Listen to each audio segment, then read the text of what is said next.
this world alone. Walking through this world alone. Walking through this world alone.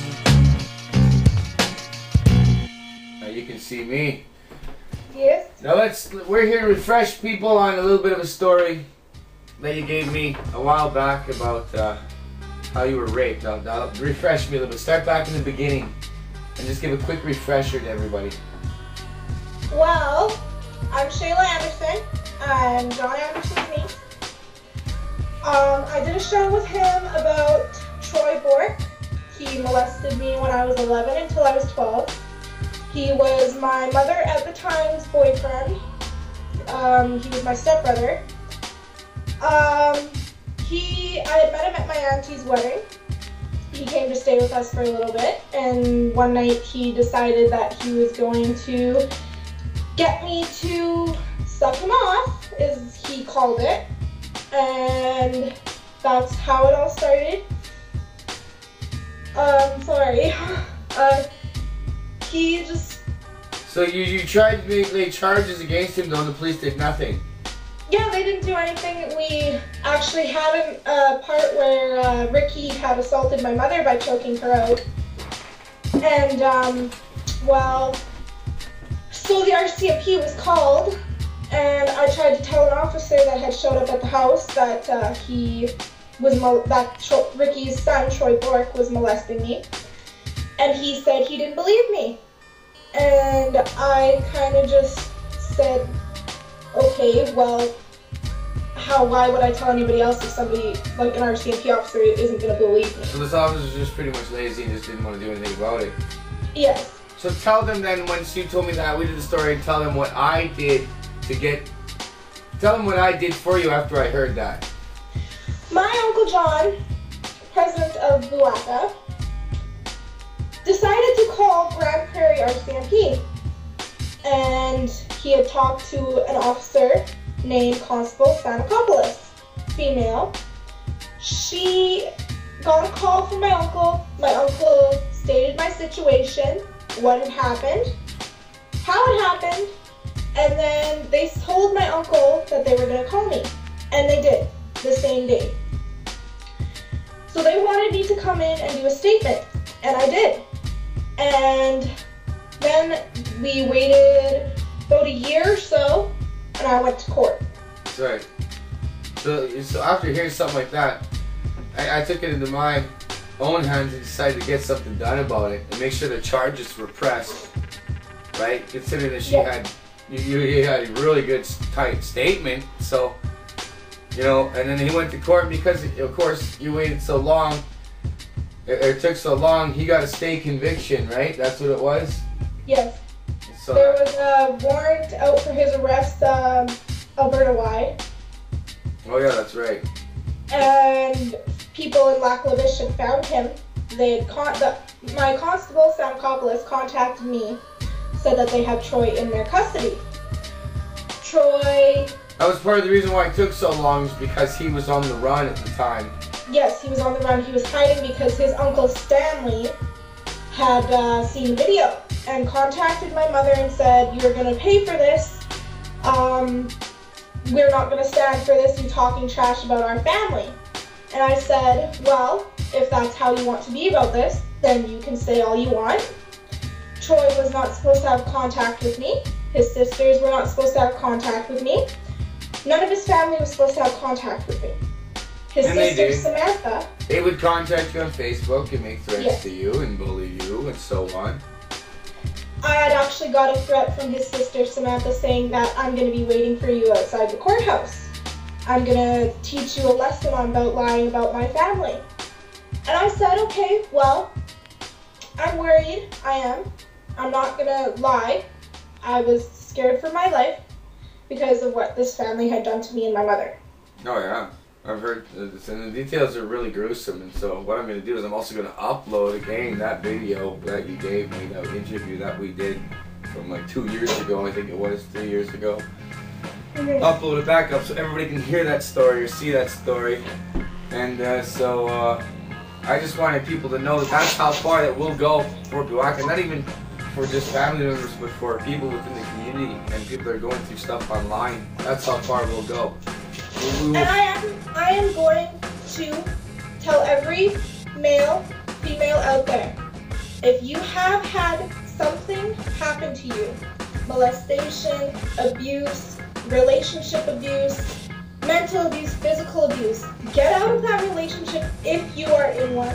If you are being molested by anybody in your family, let it be your auntie's boyfriend, husband, your anybody, get out of that. Get some help. You are not alone. You will get help. We are all out there. It's not just you that it's happening to. I've been through it. It's hard, but it will get better. So like pretty much don't be scared to leave a bad situation because it will get better, right? Yes. There's always help out there. There's always people like us that will give you refuge, and we will confront the situation. We will confront the abuser with the evidence that we have, as long as it's tangible. We will confront them, right? And we will expose them, because this is a situation that we have to intimidate these abusers to the point where they're scared to abuse, because we want them to be scared of us putting it out there that they've done this. They're cowards. That's right. They don't have a life. They've obviously either had something tragic happen to them. It might have happened to them before. Right, but still, it's no reason for them to continue doing what they're doing. If something tragic has happened to them, they themselves should be seeking some type of help if they're abusers themselves. Right? Quit ignoring what's wrong with themselves and do something about it. Get help. Talk to somebody. Right. Anything. There are people out there that will help you. There's shelters that can get you out of that kind of situation. Tons of things out there. The police might not help you, but believe me, if you keep trying and keep trying, it will have something done about it. And it'd be them going to prison for life. Even if they don't go to prison. In my case, the judge said, what did he say? He said, reasonable doubt. Reasonable doubt. He believed you, just that because there just wasn't enough. There wasn't enough It took too evidence. long for it to come to court and process that. It was a state conviction. Just like in John Astor's case. Same thing, he got a state conviction for downloading the child pornography. Mm-hmm. The guy who founded Actions for Justice, that's right. Same situation as that. Yes. And to all you people that are calling me and my mother liars, there is a case on this.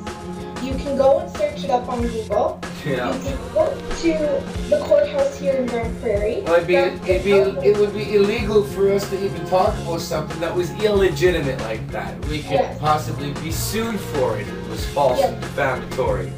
So it's not. So, ladies and gentlemen, anything that we produce to you is factual. We've got all the evidence. This is true. We jumped in. I stepped in not only as her uncle, but as Buaka did something about this and got something done. Now he's got this. He's got this label now because I made it happen. I put it there. Right? So the next time he goes to court for something like this, which he will more than likely, it's going to show up. They're going to use it against him and he's going to get some time, some serious time for it. If this pops up again, if he decides to go molest somebody else and they report it, they're going to come back to me and they're going to tell me, we believe you, this has happened again, he's going behind bars. He might be walking around a free man right now. Yes, I'm on antidepressants because of it. It has hurt me and I don't feel safe. But knowing that I have family like my Uncle John and my mother, my stepfather, I know that I'm going to be fine. I'm going to be safe. I can sleep at night better. And everybody viewing this knows also they need to know that they can come to us for support. They can. There's no other better support than talking to victims associating with victims. It's better than talking to a counselor. You know what I'm saying? Even going through bullying. Like, come on, I've been through it all. If anybody needs somebody to talk to, the best people to talk to would be us. You know what I'm saying? Yes, we're not going to judge you. We have people in Buaka and that have relations to Buaka. It's happened to them too. We're not here to judge. We're not here to put you down or say, no, we can't help you. We're here to help. That's right. That's right. So anyway, I only had 20 minutes. I think we're going to run out of time on this video. So anyway, what do you want to say to everybody? Any last words? Say goodbye to everybody. Goodbye, everybody. Thank you for watching and helping my uncle through everything. And thank you for believing in us and helping me through situations and helping my uncle through situations. This has been honestly opinion. It has been an honor to be on the show, and I thank you very much, Uncle John. You were the most amazing person in my life, and I love you dearly. Thank you very much. And if anybody's a victim of cyberbullying, just like Amanda Todd was, we've dedicated a cell phone number just for that. It's online 24 hours, 7 days a week for any victims of cyberbullying to call and get live support within here in Kelowna and British Columbia and the surrounding area. Alright, as long as you're local, it's a free call. If you're long distance, you don't have long distance coverage, it will cost you a long distance, but we don't charge anything, we don't make anything, and this is something that I put and invested my own money into and my own time into doing in respect for Amanda Todd. So anyway, thank you everybody for watching. This is Buwaka. I'm John Anderson here in Kelowna, British Columbia. Thank you and have a good night.